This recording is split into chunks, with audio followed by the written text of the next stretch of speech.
let's do it. Okay, wonderful. So welcome everybody to the evening of the first day of the 1 week celebration on the 150th birthday of Sri Aurobindo, birth anniversary of Sri Aurobindo.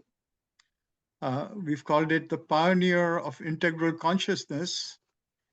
And this weekend is one conference. The entire week is bookended by two conferences. The first weekend has this conference that you're now a part of attending. It's called Sustainability and Contemplative Civilization, the Integral Vision of Sri Aurobindo. And we had a wonderful live session, in-person session in the morning, and a superlative, highly elevating concert pertaining to prayers and invocations of peace in the afternoon.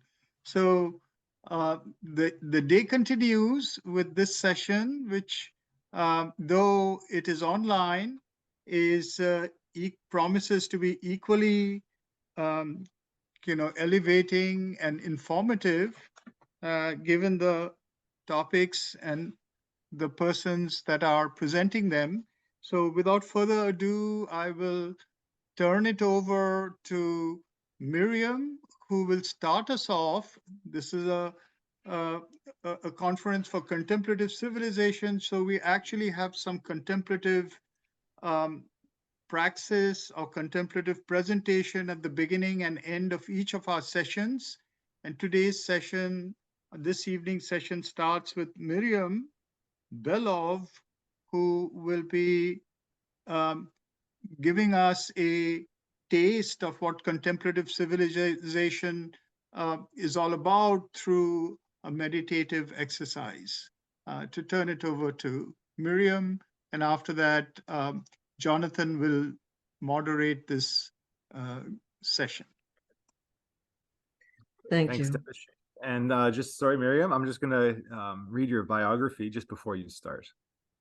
So having been active with various initiatives, OM hosting the New York City Study Circle, Matagiri, the ashram in Aurobindo, Sayen, and the advisory board for the Nakashima Foundation for Peace, I am honored to be invited in this conference. With a dual master's from Brown University, I teach wellness and meditation at the United Nations. Other notable organizations include the Metropolitan Museum of Art, Origins, and on WR 710 AM, iHeartRadio, and my own show.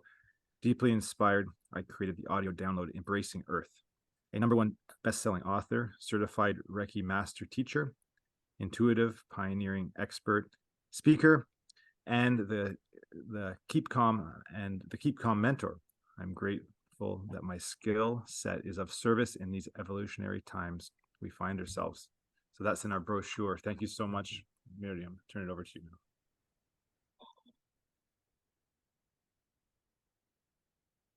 Thank you, Jonathan and Devashish. Honored to be part of this conference and very touched that I'm speaking on the autumn equinox, which is today, the 23rd. And since I am leading this meditation on a sustainable earth in the light of Sri Aurobindo, I find it very beautiful that this is on the equinox, because the equinox is nature's way of reminding us to be in balance, to allow both our light and our darkness to shine, so that we can integrate it behind the psychic being and move out into the world in an empowered fashion. So I just love that it's today. Thank you very much. I'm going to be doing a meditation, reading from Savitri, especially towards the end of Sri Aurobindo's masterwork. in the eternal day, because I want us at this moment to be incredibly empowered, uplifted, intentional for manifesting a sustainable situation for our planet right now. So we're going to do that. So I'm going to just ask everybody and my panelists, my co-panelists, just to feel comfortable and relaxed, closing your eyes if you wish. And let's just do some simple breaths to allow us to disassociate from the earlier part of the day and our mental confusion. So let's breathe out our distractions and breathing in our faith. Let's do that again. Have your feet flat on the floor, if possible, spine erect. And again, we're breathing out our fears, our anxieties, our traumas. And we're breathing in this great balanced light of this very moment, of this day today, the autumn equinox of balance. And Sri Aurobindo and the mother often talk about balance and strength, both in the mental, psychic, and physical bodies, to have that balance in order to receive their energies. So throughout this short meditation, concentrate on your exhalation and then your inhalation.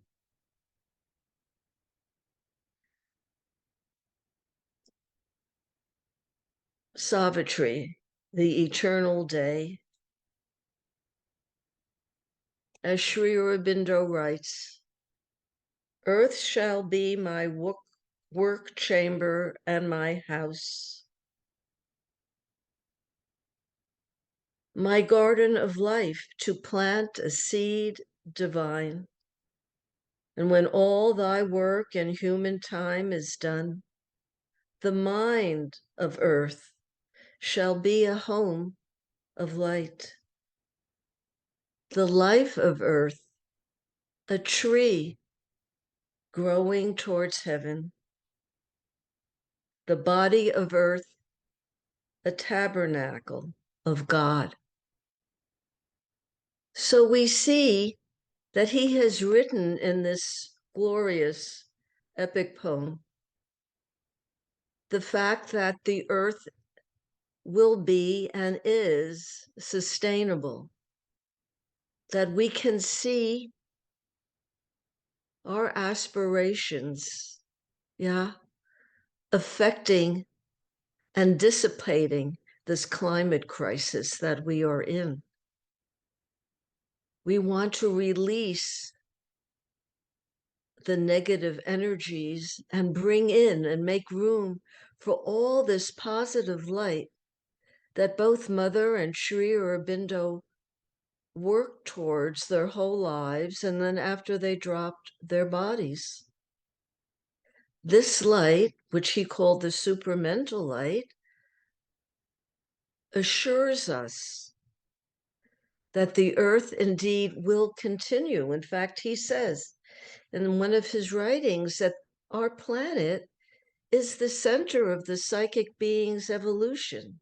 Earth's evolution is crucial to the universal, meaning the universe's evolution.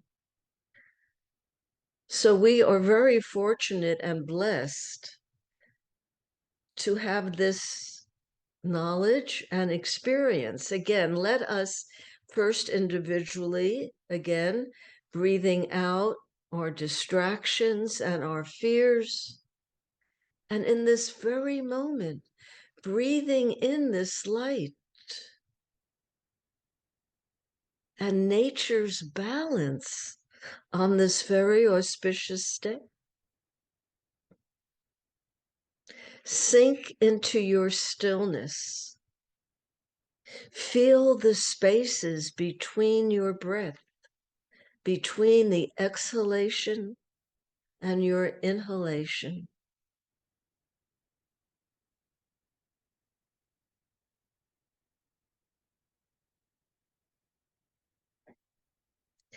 Feel the space behind your heart, which all of us work on as our psychic being. Rest in that space. Allow that luminosity of your innate knowledge and wisdom to spread throughout your whole body, starting at the top and indeed going in a clockwise direction. And we're going to use the color green because that is the color of rejuvenation, sustainability. That's why I'm wearing this today. So see this green light merging with their wisdom, Mother and Sri Aurobindo's wisdom, and with nature's own rhythm of today. In fact, I have, and I love to use Mother's flowers and their meaning, and I have in front of their picture protection, bougainvillea. So let us rest in that knowledge, take refuge in their protection. As Sri Aurobindo says later on in that chapter,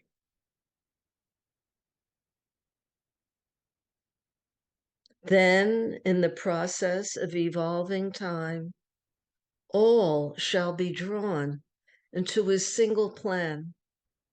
A divine harmony shall be earth's law. Beauty and joy remold her way to live, and even the body shall remember God. Nature shall draw back from mortality, and spirit's fires shall guide the earth's blind force. The supermind shall claim the world for light and thrill with love of God, the enamored heart, and place light's crown on nature's lifted head, and found light's reign on her unshaking base.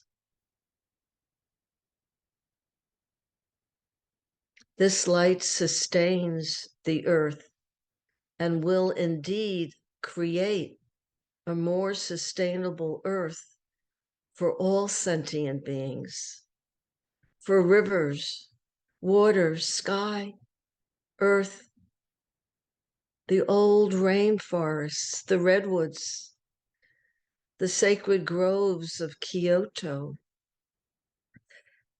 the millions of trees planted in Aurobindo, the Russian steppes, the Alps, the Himalayas.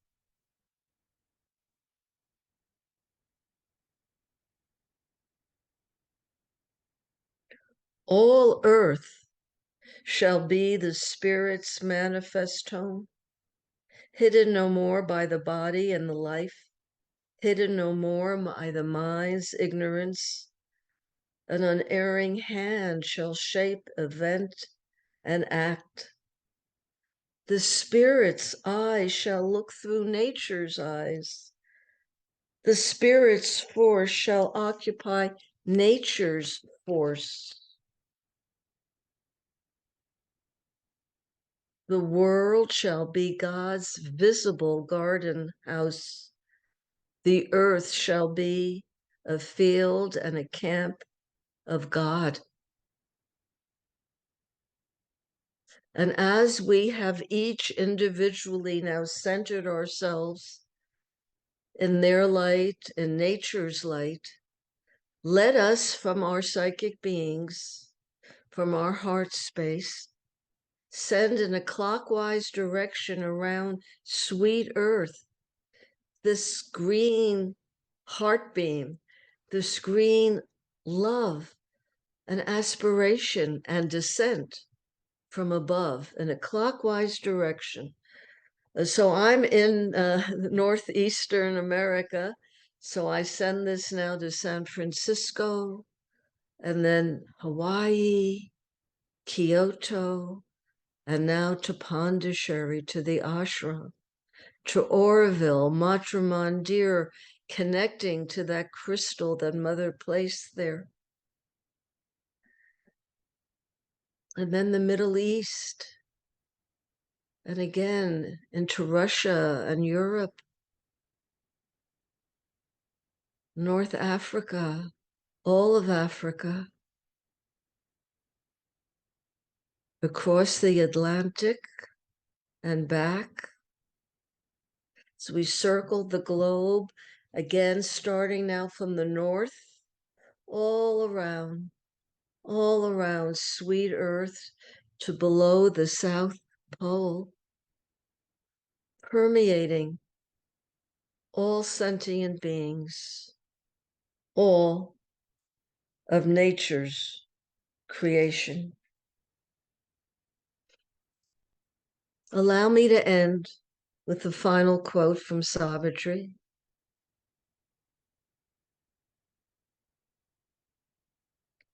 And nature with a mightier presence fill, thus shall the earth open to divinity, and common natures feel the wide uplift,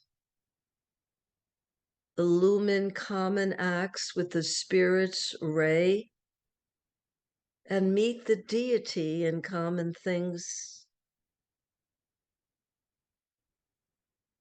Nature shall live to manifest secret God. The Spirit shall take up the human play. This earthly life become the life divine. Thank you. So be it. Namaste.